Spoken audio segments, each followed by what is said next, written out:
This video, we're going to go around my garden. I'm going to talk about some of the woodworking projects that I've built, what I've learned from them, and what could have made them better.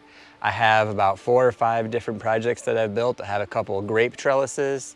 I have a garden table that I've built, which is pretty cool, I think. And I have some raised garden beds. And I built a raised platform to put my grow bags on. I also built a pizza table, and I'll show you that at the end. So let's go over my biggest one right here. This is my blackberry and raspberry trellis. I had to build these because my blackberries were going everywhere, and now they're growing more up and down right here. And I built these out of cedar with stainless steel screws and eye hooks and all these little twisty things, because I found that the stainless steel and the cedar have gone really well together. I took apart another one that had fallen apart, and the stainless steel screws that I used, my other one rotted away just out of treated lumber, and it lasted maybe 2 years. And then as I was taking it apart, I ended up falling on it, so I had to go get a tetanus shot to make sure all that was up to date. So this is what I used to build it. I have these stainless steel turnbuckles right here. I have these little pieces to protect the wire, and then I have these to connect it. And I did over-engineer all of this because this is all stainless steel. They are screwed, the bolts go all the way through the wood, which is screwed through and tightened on the back with these bolts. I also notched the wood here to make it flat, and then put 2 bolts in each one. And everything that I actually ended up having to buy from Amazon, because even Lowe's and Home Depot don't have enough stainless steel hardware that I used to build this. But this thing should last me quite a while, but it's been very useful for all my blackberries. And so I have these turnbuckles right here, and then I can tighten it, which I have to every once in a while, especially when the plants start growing. And it keeps them pretty firm. But as you can see, the blackberries are growing really nice. I did put a cap on it to stop the water from getting into the top of the wood. The end pieces on a raised bed that I built in the past, this did actually rot out at the top. So I have put some metal pieces on the top to protect the rain from getting into them. I built these last year, and they're still in really good shape. The second trellis I built is for my tomatoes. And this was actually a trellis I had for tomatoes last year. And I had 1 row of tomatoes right down the middle, but now I have a row of tomatoes in the front and in the back. So I had to put trellis pieces across like this that have ropes going through them, and then the ropes come down to my tomatoes and they connect right here. So this is the tomato trellis that I've built.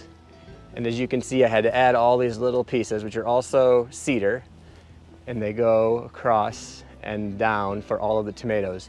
These cedar pieces up here are new, and these are probably 2 years old right here. So you can see the color difference between the red and the gray that have been outside a lot longer.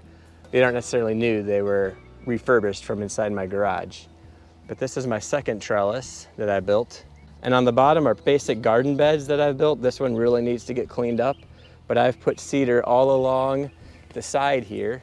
And there's basically 3 garden beds. I have strawberries, I have tomatoes, and then the bottom of my blackberries are right here, and it comes around and then connects to the house over here.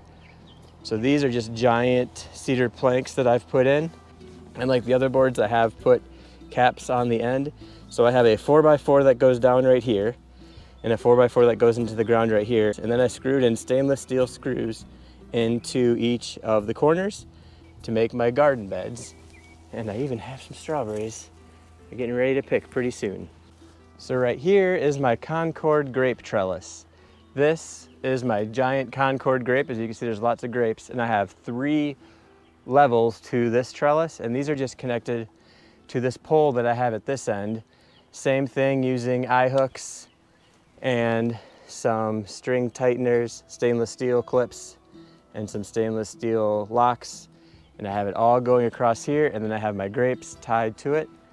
This is actually just a treated lumber piece that I, 4x4, and I built this a couple years ago. It has a hummingbird feeder on it and a lot of hooks that I just have some lanterns on that are pretty cool. And so I ended up using this when I planted my grapes down here because I needed somewhere for them to grow. And the other end of this trellis is actually a little bit more hodgepodge put together.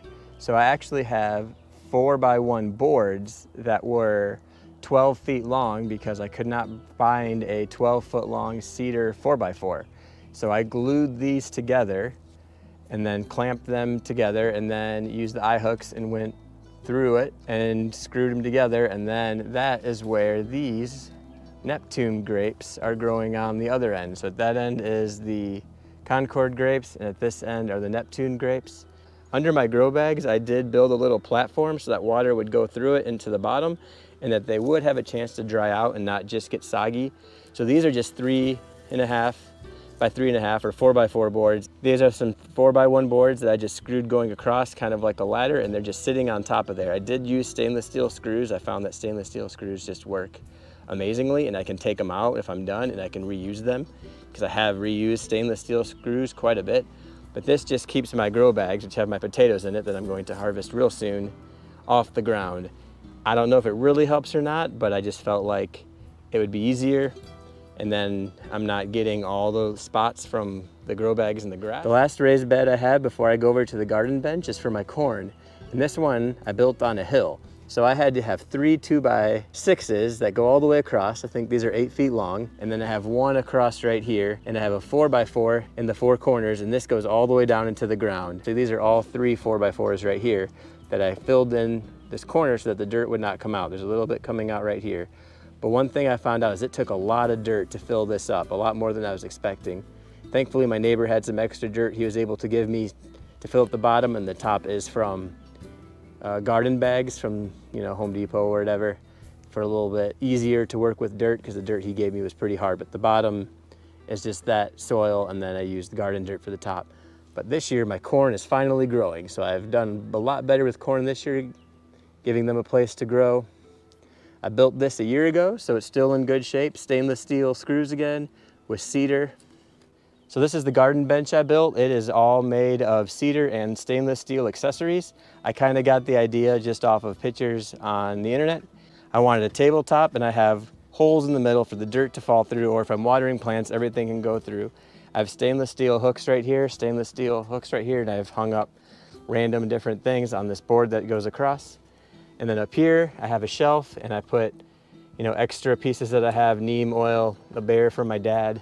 And underneath down here, these were all 4x6s that I ripped in the table saw, and I put 6 legs on it. And then over here, I put a little shelf for stuff to fit underneath, and then another shelf on the bottom, basically to keep everything off the ground. There are nice big gaps everywhere so water can get through. So if I'm watering plants, like I said, everything gets through, and then I can come through with the blower and just blow everything off. So on the side, I have some more stainless steel hooks. It says 304. Looks like there's a little bit of rust on there. I've had this for 3 years now, and I just hang some watering pots and some random pots and a plant garden stake that we probably found and stuck on there. So I've got plenty of places to hang things, plenty of places to keep everything that I need. And right here is my outdoor table for my Ooni pizza oven. I built this 3 years ago, and this is all made out of cedar like everything else. I did use pocket screws with stainless steel screws so you cannot see everything, and I did notch the posts that I have to kind of give everything a flat front and to look nicer, and then there's cedar across the top. I did build a little shelf right here to put in my gas tanks so the wire can run down to the back, and over here I have more stainless steel for my lock and my door, and then my door opens up and I can store some stuff in there. I put slots for the wood all around that shelf. It can move so it doesn't crack anything. It has moved a little bit just since it's been outside for 3 years. I probably do need to come out and clean it up. And on top, I have a stainless steel cutting board, which has been amazing. So this thing's 3 years old. It has not rusted or done anything. You can clean it and it looks great, and we use it when we make our pizzas. And on the side here, I have some more stainless steel hooks that everything is connected to. So these are 3 years old. These are all looking really good still. But this has been a great thing to add in my backyard. I could have just bought something, but it was more fun to practice, to learn how to build. I'm not a professional, but I've definitely gotten better in the 3 years since I've built this. So that has been a quick little tour of all the wood projects that I have around my garden and in my backyard. So thanks for watching.